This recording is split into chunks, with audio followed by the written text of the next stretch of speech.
city in this world. Actually, I am telling all the people that if you are in the airport and you are stranded, don't sleep on the floor. Just get out of the airport, jump in on a car and go around Nairobi National Park, enjoy seeing the animals and the good scenery, have lunch, and just go back to the airport.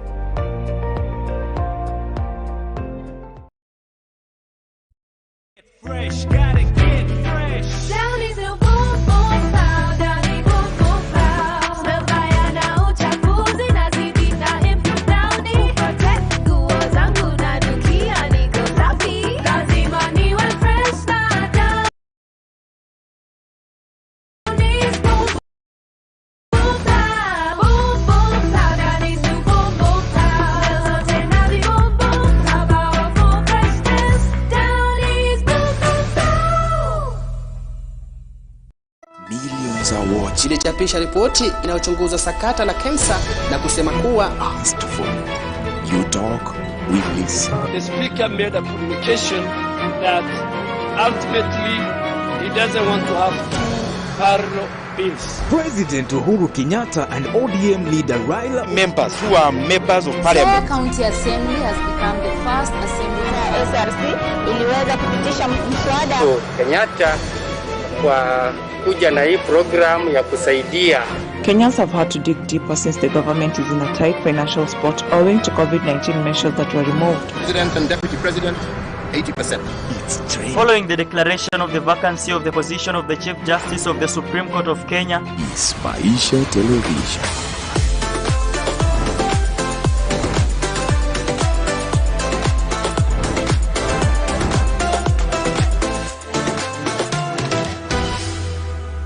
Ladies and gentlemen, this is Bushabi Jr. on your screen, bringing to you a program called Maisha Talk. This is where we build your capacity to achieve your dreams and visions. One thing I've learned in life is nobody can ever tell you that you can never be anything or achieve anything in this world. Shut them down. You can achieve anything in this world. In this program, that is what we are talking about. Principles, attitudes, belief systems, where you are going to gain a lot. You're better off than anybody who's not going to watch this program. This is going to change your life. It's big, it's fun, it's educating, it's entertaining. Right here on Maisha Television, where you choose it, you watch it, and you definitely love it. This keeps me going. On those days when I feel like giving up. Fire.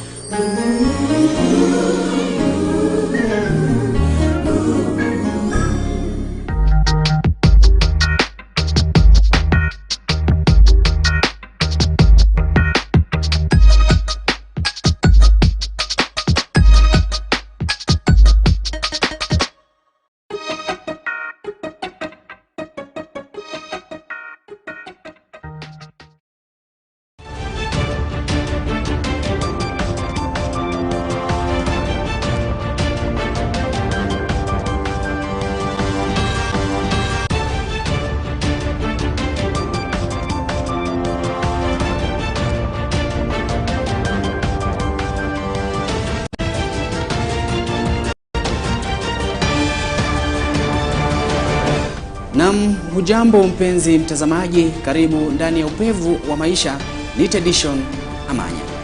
Verify their membership with the ODM party, and for supporters who are not registered as members to also register as members of ODM.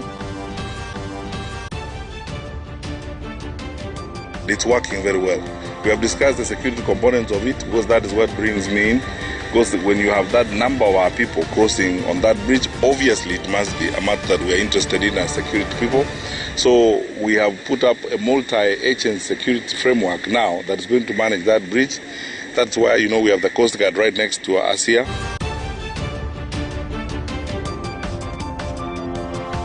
Mbashara kutoka makao makuu ya maisha. Hii ni upevu wa maisha na edition Amanya.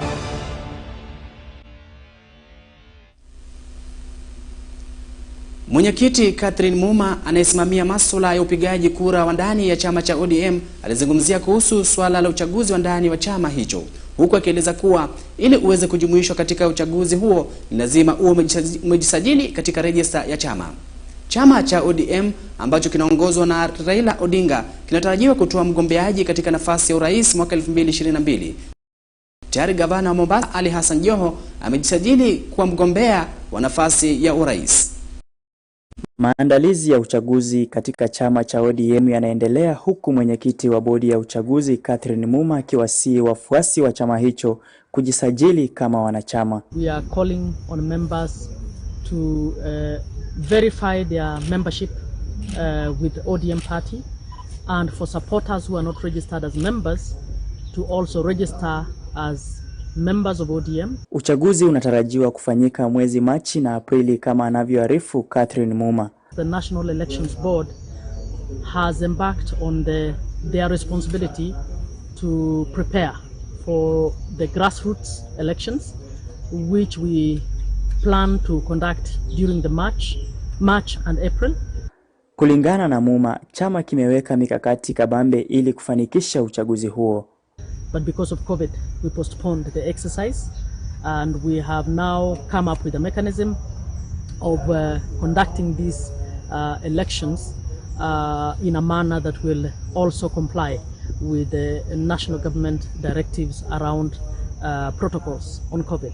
Mwenyekiti Catherine alisema kuwa sababu ya kuandaa uchaguzi huu wa chama mapema ni kuhakikisha kuwa utaratibu unaostahili unafuatwa ili kuendeleza uchaguzi wa haki. The reason we are starting early is we want to stagger the elections. We believe if we stagger the elections instead of carrying out everything at the same time, it will be possible to oversee those elections in fewer counties at a time. It will be possible to actually carry them out in a manner that will be more credible than they have happened in the past. Alisema kuwa uongozi mpya wa bodi ya uchaguzi ODM ulifanya mageuzi ya sheria za uchaguzi wa chama pindi tu ulipochukua hatamu ya uongozi. As soon as we were appointed, we reviewed the ODM elections rules. And what we have done is that last week, the National Executive Committee cleared the revised rules that we have for ODM. Those rules are making putting all methods of nomination clear in black and white. They are also making it clear who can participate, what criteria will be used in terms of participation. For us, we have begun, you may have noticed that we have already advertised for our presidential candidates to bring to indicate their interest. Once we are done with the presidential candidates, we will also share our rules and our thinking around the gubernatorial positions.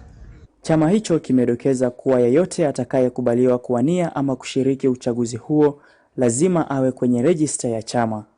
As an aspirant or as a voter, that you must ensure that you are on the ODM register, because we will not allow anybody to vote merely because you are a supporter. Gilbert Nalwa, Runinga ya Maisha. Na kwingineko, waziri wa usalama wa ndani Daktari Fred Matiang'i alizuru maeneo ya Mombasa katika shughuli za kukagua miradi mbalimbali za serikali. Matiang'i alikagua miradi mbalimbali za serikali ikiwemo daraja la eneo la Dongo Kundu, kaunti ya Mombasa, ambayo imesalia asilimia 18 kukamilika. Daraja hilo linanuia kuunganisha kituo kipya cha makontena huko Kipevu na eneo kanda maalum ya uchumi wa Dongo Kundu kusini mwa Mombasa. Waziri wa usalama wa ndani Daktari Fred Matiang'i mapema leo alizuru kaunti ya Mombasa kukagua miradi ya serikali inayoendelea kufanywa katika kivuko cha Likoni. Kivuko hicho kilizinduliwa mwishoni mwa mwaka jana baada ya msongamano uliosababisha ajali mingi kwenye feri miongoni mwa wasafiri kushuhudiwa. Daktari Matiang'i amesema kuwa ameridhishwa jinsi kazi inavyoendelea na polisi watakita kambi mahali hapo kwa muda wa siku 2 ili kufuatilia jinsi kazi inaendelea na kupeana ripoti kwa afisi yake. It's working very well. We have discussed the security components of it, because that is what brings me in. Because when you have that number of our people crossing on that bridge, obviously it must be a matter that we are interested in as security people. So we have put up a multi-agency security framework now that is going to manage that bridge. That's why, we have the Coast Guard right next to us here. And the regional security team is working with all our agencies in security to ensure that our people are secure as they cross this bridge, as they move back and forth. That is not moving as fast as possible. While they are doing the review between today and tomorrow, they will come up with very substantive proposals. That's why the PS for Public Works is here. They will come up with very substantive proposals on how we can ramp up activity here to ensure that we meet the deadlines that we have and sort it out. Aliongeza kuwa kuna baadhi ya wakazi waliofurushwa kwenye shamba hiyo walilalamikia kutofidiwa hadi sasa. Kwa hivyo aliahidi kushughulikia tatizo hilo na kuongeza wafanyikazi kwenye miradi hiyo ili wakamilishe kwa wakati. Amesema kuwa mwaka huu watakuwa wakijihusisha na shughuli ya kumaliza miradi ya serikali. Kisha akawahimiza wakazi wa Mombasa kuwa watahakikishiwa usalama wa kutosha kwenye kivuko hicho na viunga vyake. Aidha, baada ya shughuli hiyo, alikutana na viongozi wa Kiislamu na kuwakabidhi nakala ya BBI, huku akiwahimiza kuisoma na kuelewa kisha kufanya maamuzi ya busara, kwani hailazimishiwi mtu. Kwa amani katika nchi na kuendelea mbele kama nchi itaenda mbele hakika, na tunawashukuru sana. Kwa hivyo, ndio hii tunapata nakala yake, tusome sisi wote pamoja na tuendelee kushauriana. Haya sio mambo ya kulazimisha mtu. Tunaenda mbele vile mnaenda mbele, hatujalazimisha mtu, hamjatulazimisha, hatulazimishi mtu, kwa sababu tuko katika nchi huru na tunaongea kama ndugu na dada vile tunavyoongea hapa leo, na tuendelee mbele. Mungu na awabariki sana. Kiripotia runinga ya Maisha, ni mio wako Victoria Magara. Na shule ya wasichana ya Moi Eldoret imefungwa kwa muda usiojulikana baada ya wanafunzi kuandamana. Wanafunzi wameamrishwa kuondoka shuleni humo kutokana na ghasia zilizoshuhudiwa. Wanafunzi hao wa shule ya kitaifa inayofuzu vyema nchini Jumatano asubuhi walifanya maandamano shuleni, huku wakitaka kuondolewa kwa mkuu wa shule Christine Chumba. Shule ya upili ya wasichana ya Moi Eldoret imefungwa kufuatia mgomo wa wanafunzi. Wanafunzi wameandamana hii leo wakimtaka mwalimu mkuu Christine Chumba kuondolewa ofisini. Mrs. Chumba is not something we want in our life. We have to get rid of her. Wanafunzi hawa wamedai kuwa Madam Chumba amekuwa akiwadhulumu wanafunzi pamoja na walimu. Computers zimeharibika. People are sharing 6 people remembering COVID rules. What? Social distancing. Yet we have one computer ratio 6 people because there are other computers in the house. Computers zimeharibika. People are sharing. Wamelalamikia lishe mbovu na kufungwa kwa duka la shule. And no one wants their siblings to come to my girls. When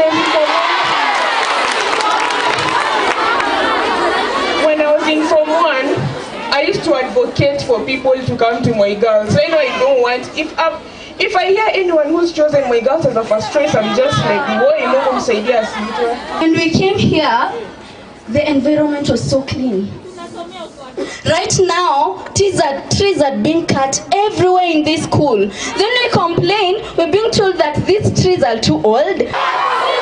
Akizungumza mkurugenzi wa elimu kaunti ya Uasin Gishu, Gitonga Mbaka amesema swala hilo linachunguzwa na maamuzi yatatolewa kulingana na madai ya wanafunzi. The County Director of Education and my officers, the interior team, the board of management, it is coming to none of these matters this morning. You can't give us even 10 minutes for us to go and sit on for this matter. So what do you want? Mwalimu Chumba alisalia kujifungia na maafisa wa elimu pamoja na wa usalama, huku wanafunzi wakipiga kambi kwenye lango kuu la shule. Wanafunzi waliojawa ghadhabu waliruhusiwa kwenda nyumbani, huku maafisa usalama wakishikilia doria shuleni humo. Philip Simiu, runinga ya Maisha. Kinara wa chama cha ANC pamoja na kinara wa chama cha Wiper Kalonzo Musyoka ni miongoni mwa viongozi waliofika eneo bunge la Matungu katika kampeni zinazoendelea. Vinara hawa wawili pamoja na kinara wa Ford Kenya Moses Wetangula wanapania kujenga chama cha muungano katika uchaguzi mkuu wa mwaka 2022. Tayari kinara wa chama cha ANC Musalia Mudavadi ameonyesha ari ya kuwania kiti cha urais, huku akiwaleta jamii ya Mulembe pamoja kama njia moja ya kumuunga mkono.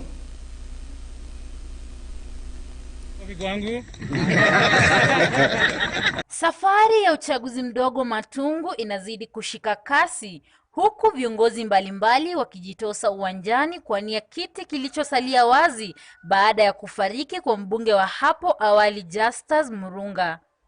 Thank you so much, ladies and gentlemen. Ningependa tu kusema sasa tuko Kakamega County na tuko kwa Matungu constituency, ambapo pia kuna by-election. Na leo tuko hapa kutetea huyu kijana anaitwa Peter Oscar Nabulindo. Yeye ndio sasa Mungu akitujalia na jasho yetu atakuwa mjumbe wa Matungu kuanzia tarehe 4 mwezi ujao. Peter Nabulingo anawania kiti hicho kwa tiketi cha ANC. Alizuru eneo bunge la Matungu na kuwarai wakazi kumpigia kura ifikapo tarehe 4 Machi. Nikimalizia ni kuwaomba tu nyinyi wananchi mutuunge mkono, because as leaders on our own, our momentum will slow down if you are not behind us, giving us the necessary push and support to move to better levels. Nabulindo aliandamana na kinara wa Ford Kenya Moses Wetangula, kinara wa ANC Musalia Mudavadi, kinara wa chama cha Wiper Kalonzo Musyoka, kinara wa KANU Gideon Moi pamoja na viongozi wengine. Vinara wa ANC, KANU na Wiper wameonyesha umoja wao kwa kumuunga mkono mgombea wa tiketi cha ANC kinachoongozwa na Musalia Mudavadi. For the massive and great welcome that they gave us. It was indeed a resounding welcome, and they assured us that they will vote for our candidate in Kapchai, and more so, they were extremely happy and glad on the unity that we have now and the formation that we've put together. Today, we've come to Matungu again with the same message of unity, the same message that we have an excellent candidate whose service to the people is already known. And we do hope that the people, the great people of Matunga, will do the necessary and send a message, and a resounding message right across the Republic of Kenya, that this is the new Kenya that they want. Thank you.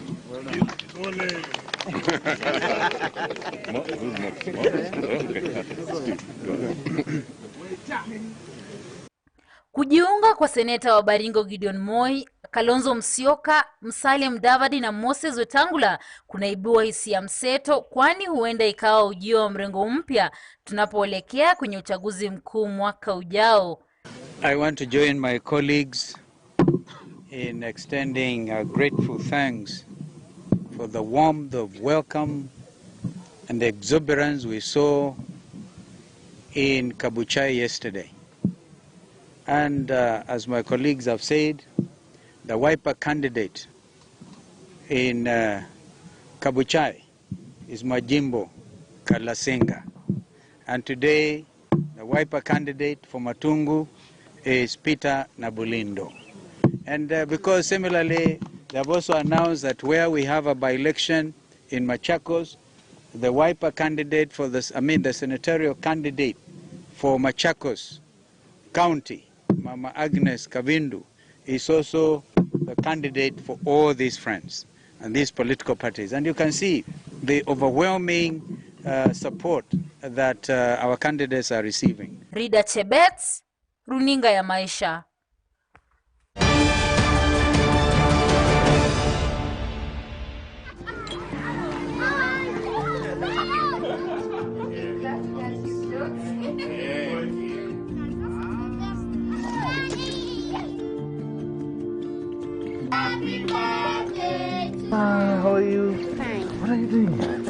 What's that?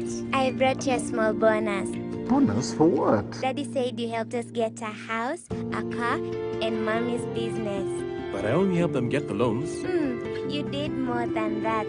You got us 299 family dinners, 64 kisses on the cheek, 12 road trips to see Grandma,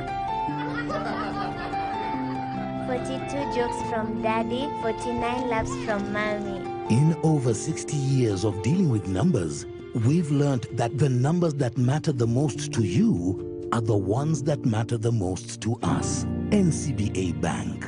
Go for it. Kwa shows bab kubwa, kwa makali, movies, documentaries, series, talk shows na vipindi vya kuchangamsha, kuelimisha na kufahamisha, ni hapa tu Maisha Television.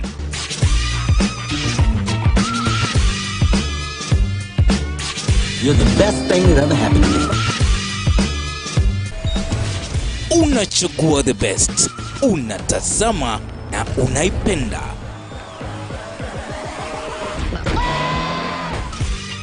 Kwa masuala ya afya, habari kemkem, ukulima, biashara, vipindi vya watoto, hapa ni moto.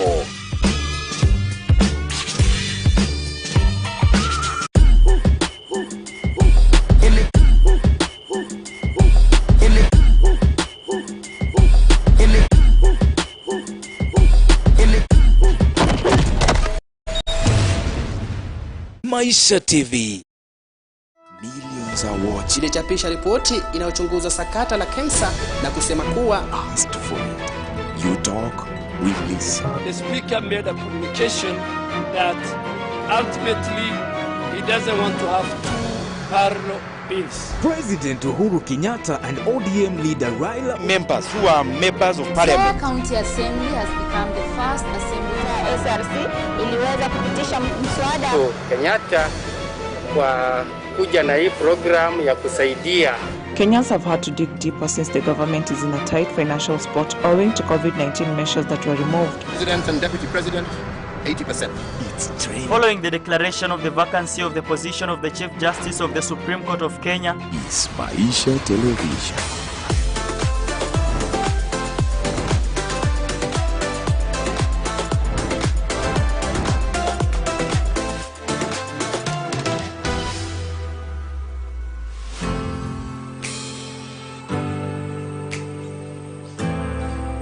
Choose it, watch it, and love it.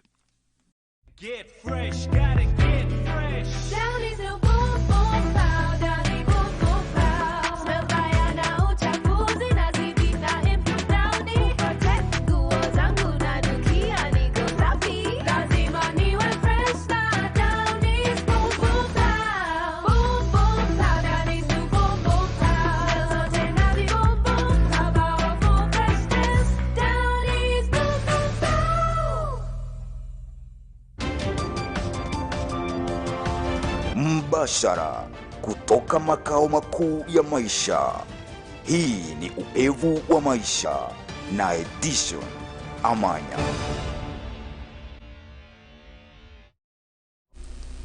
Wizara ya Afya imezindua baraza maalum ya watu 11 ambayo itapiga vita ugonjwa wa malaria. Baraza hili likiongozwa na Waziri wa Afya Mutahi Kagwe inalenga kuangamiza malaria kabla ya mwaka 2030.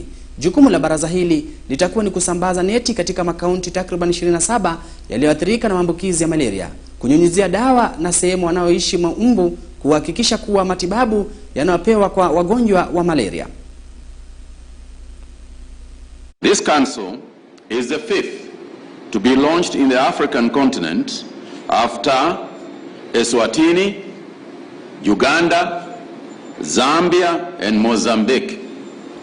It will play a very critical role in mobilizing local resources to drive the agenda of malaria control and elimination in Kenya in a much more sustainable way. There were 215 million malaria cases and 384,000 malaria deaths in Africa in 2019. The greatest burden, as was ably demonstrated here in the presentation, is in Busia and Siaya, where incidence is more than 6 times higher than the national average. Many factors account for this, but perhaps none so much more than the presence of the extensive number of breeding sites near homesteads. To mitigate against this, we plan to accelerate efforts that will include application of measures to spray and kill mosquito larvae at the source in these counties during the second quarter of this calendar year.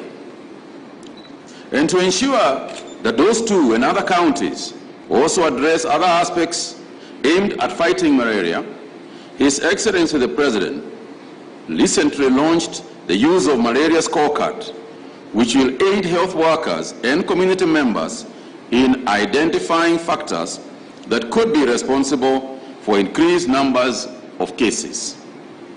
Once these are identified, it will be easy then to develop effective and targeted preventive measures. Although Kenya continues to experience public health and socio-economic impact as a result of COVID-19 pandemic, I'm delighted to say that through commendable efforts by the government and its development partners, this predicted doubling in malaria deaths was averted. We ensured the continued distribution of insecticide-treated bed nets, the availability of medicines at our health facilities, and indoor residue spraying took place as planned whilst COVID-19 protocols were being observed.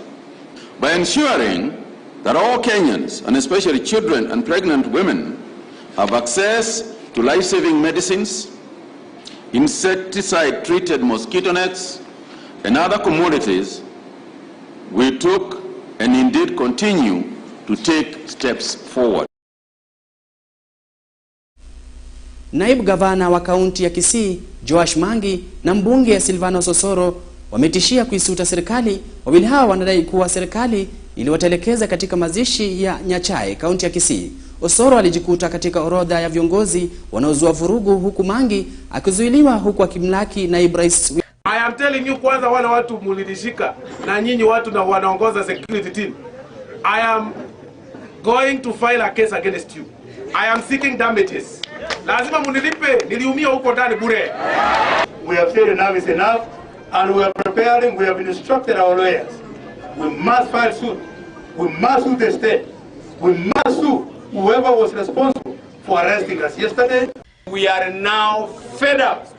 We will take the government head on where they have broken the law. Na katika rubaa za kimataifa, makamu wa kwanza wa rais wa Zanzibar, Maalim Seif Sharif, afariki. Maalim aga dunia akiwa anapokea matibabu katika hospitali ya Muhimbili kule Tanzania.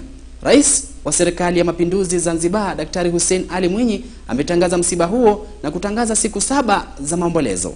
Majira ya saa 5:26 asubuhi, makamu wa kwanza wa rais wa Zanzibar, Maalim Seif Sharif Hamadi, amefariki dunia. Maalim amefariki wakati akiendelea na matibabu katika hospitali ya Muhimbili ambako alikuwa amelazwa tokea tarehe 9 Februari mwaka huu. Kwa niaba ya wananchi, nachukua fursa hii kutoa pole na salamu zangu za rambirambi kwa familia, ndugu, jamaa, chama cha ACT Wazalendo na wananchi wote wa Zanzibar na wa Tanzania, na kuwataka wawe na subira na ustamilivu katika kipindi hiki cha majonzi makubwa. Kwa hakika taifa limepoteza kiongozi mzalendo na shupavu. Aidha, natangaza siku 7 za maombolezo ambapo bendera zitapepea nusu mlingoti. Taarifa zaidi za msiba huu na maziko yake zitaendelea kutolewa na serikali kwa ushirikiano wa karibu na familia pamoja na chama cha ACT Wazalendo. Tumombe Mwenyezi Mungu aiweke roho yake mahali pema peponi. Amin. Inna lillahi wa inna ilaihi rajiun. Asanteni sana. Na bila shaka kufikia hapo sina la ziada ila kulikunja jamvi la upevu wa maisha. Langu jina litasalia kwa Dishon Amanya.